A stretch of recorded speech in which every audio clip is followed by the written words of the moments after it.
Ene, ağlayan ayıp veren anekdottan zaten bunu yaratmıyor. Katığı oğlan orada mı? Ene, oğlanın yüzünde milliyenler katığı kutlanıyor ne abi? Ha, bu da var ya gülüp nasıl çıktı o? Ene gittiyse bana ene saltarak görmeden bana bağır keledi yani mınkımsı vurdu. Ene beğerdi mınkam ene. Ene mınkam şeyle ol pasakları. Ona beğerdi bir yerde ağladı doti beğerdi papağan çıkarmadı. Çıkardı mınkamı gidiyor. Ha. Sonra yani oğlanlar. Ene mınkıyorsun ağır vurdu.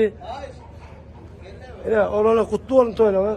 Ene beğerdi James Bond'a marken James Bond'u da kutladı öyle. Ancak kutlu olun toyla. James Bond. Çıkar içini çakın var. Açkın altında yatayım da hem de. Açkın. İni olsa dünya bağır kızılını ağzına atan adam mı da?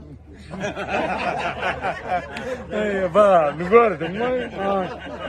Öyle ama eğer de dünyada bir adam beni kesse bağıtlı diyen olsa şuna derek kimdir bir bet. Eğer de bir adam beni kesse bağıtlı diyen olsa şuna derek kimdir biri bet bağıtlı oluyor ya da o öyle mi? Dişlerini pol kızıllarını tırpıyor da beğerde bıçağı dişiyor aşağıları. Şu var ya var. Öyle mi? Aşağısı yok olsun cahil edip aşağıını bile ne medyalara turbodan. Yani vermeyen ki korkturulur aşağı.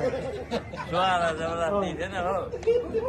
Ene şu yani ile beğerdi yani kutlu oldu toy ağırca toy kutlu oldun yanım dedim ha canı tam oldun elmeden mi olacak toy dikleri yine oğlanla bağır adamla gülüyor ram ama yine şu iki adam gülmedi onlar da pulun verenler nam o ne mi toydan getirdin ağırca ama biliyor musun eğer diye pul vereceğim de oradan bunlar hiç gülmedik diyordu da toy vurdun ha toy vurdun toydan getirdin yaşlarım şu sünnet toydu ha sünnet toy Allah'ım Müslüman pernet olsun çağırtay ne çıktı şeyden diyen toyda Müslüman toyda yani sünnet toyda ne toy etsen böyle diktir ha soçam kat ulu toy nayvas toy hizmetler bilen toyda kutlu olsun tamam yine de tamam İlişler tamam ara bir mümkün olur kol kabut bir kol savun yani di percapak çalay